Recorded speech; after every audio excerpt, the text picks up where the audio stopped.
नहमदुहु व नसल्ली अला रसूलिहिल करीम अम्मा बाद फ़अऊज़ु बिल्लाहि मिनश शैतानिर रजीम बिस्मिल्लाहिर रहमानिर रहीम।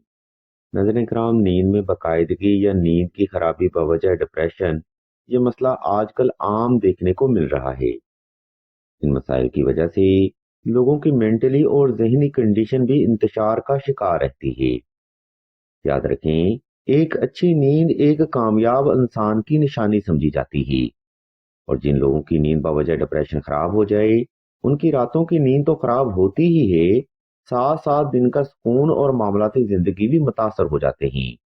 इसलिए इस वीडियो पोस्ट में हम आपको पुरसकून नींद का वजीफा और दुआए इसमें आज़म के बारे में बताएंगे।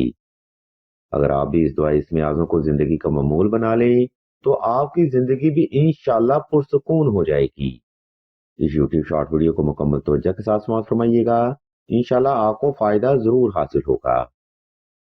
सामने मोहतरम, पुरसकून नींद की दुआ इसमें आज़म कुछ यूं है: या रहमानो, या रहीमो, या हय्यो या कय्यूम।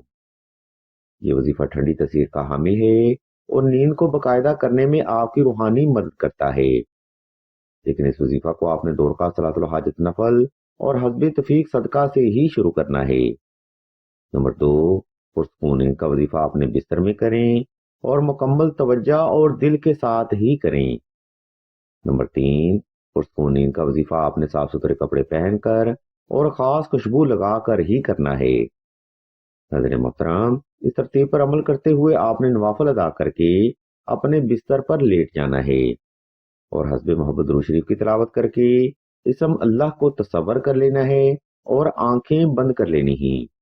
जब आप हालत सुकून में आ जाएं, तब आपने पुरसकून नींद का वजीफा शुरू करना है। ये वजीफा आपने आहिस्ता आहिस्ता तवज्जो से और इसम अल्लाह को तसव्वुर करते हुए ही करना है। ये रूहानी अमल अपने वक्त की तरतीब पर 1100 तादाद में जारी रखना है। इंशाल्लाह इस वजीफा के मुसलसल विर्द से आपकी नींद बेहतर हो जाएगी और डिप्रेशन और एंजाइटी जैसे मामला से भी आपको निजात मिलेगी। नाज़रीन इकराम, ये यूट्यूब शॉर्ट वीडियो हैं जिनमें अमल और वजीफा बड़ा मुख्तसर ही बयान किया जाता है। अगर आपको इस वजीफा की मजीद मालूमात दरकार हो, तो आप सईदा के नंबर पर व्हाट्सएप करके मजीद रहनुमाई भी हासिल कर सकते हैं। हम भी अल्लाह के हुज़ूर दुआ करते हैं कि तमाम मुसलमानों को अपने हिफ्ज़ ईमान में रखें और तमाम मुसलमानों की तमाम नेक और जायज़ हजात को सदका मोहम्मद वाले मोहम्मद की निस्बत से जल्द पूरा फरमाएं।